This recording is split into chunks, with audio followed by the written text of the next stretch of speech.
ഇന്നറിയാൻ current affairs 25/6/2024, 26/6/2024.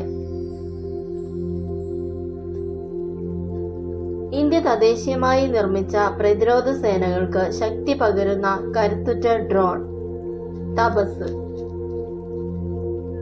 മത്സര രംഗത്ത് സ്ത്രീ പുരുഷ അനുപാതം തുല്യമാകുന്ന ഒളിമ്പിക്സ് 2024 പാരീസ് ഒളിമ്പിക്സ്.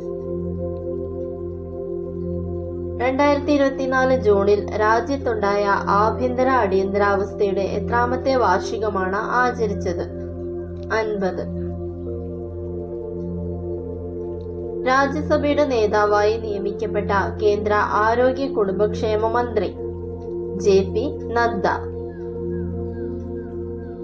18ാം ലോക്സഭാ സ്പീക്കറായി തിരഞ്ഞെടുക്കപ്പെട്ടത് ഓം ബിർള. 18ാം ലോക്സഭയിൽ ഇന്ത്യ ബ്ലോക്കിൽ നിന്ന് കേരളത്തിൽ നിന്ന് സ്പീക്കർ സ്ഥാനത്തേക്ക് മത്സരിച്ചത് കൊടിക്കുന്നിൽ സുരേഷ്.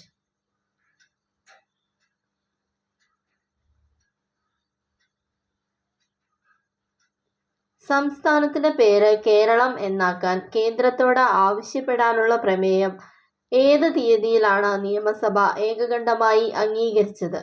2024 ജൂൺ 24.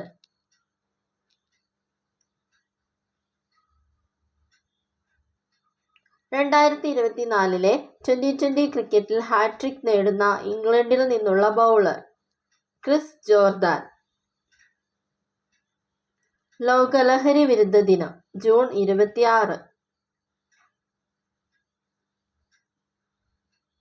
ഭൂമിയിൽ നിന്ന് കാണാൻ സാധിക്കാത്ത ചന്ദ്രന്റെ മറുഭാഗത്തു നിന്നുമുള്ള ചന്ദ്രനിലെ പാറകളും മണ്ണും അടങ്ങുന്ന സാമ്പിളുകളുമായി ഭൂമിയിലെത്തിയ ചൈനയുടെ ദൗത്യം ചാങ്അ 6.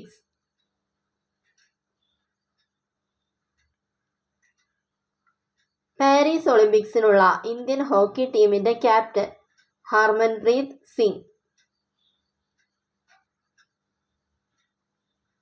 നാറ്റോയുടെ പുതിയ സെക്രട്ടറി ജനറലായി ചുമതലയേൽക്കുന്നത് മാർക്ക് റുട്ടെ. മലയാളി കുടുംബങ്ങളിലെ സന്തോഷ സൂചിക ഉയർത്താൻ ഹാപ്പിനെസ് കേന്ദ്രങ്ങൾ ആരംഭിക്കുന്ന സ്ഥാപനം കുടുംബശ്രീ. 2024 ജൂണിൽ വേൾഡ് ക്രാഫ്റ്റ് സിറ്റി ടാഗ് ലഭിച്ച ഇന്ത്യൻ നഗരം ശ്രീനഗർ. 2024 ജൂണിൽ അന്താരാഷ്ട്ര ക്രിക്കറ്റിൽ നിന്നും വിരമിച്ച ഓസ്ട്രേലിയൻ ക്രിക്കറ്റ് താരം David Warner. Thanks for watching. Please like and subscribe.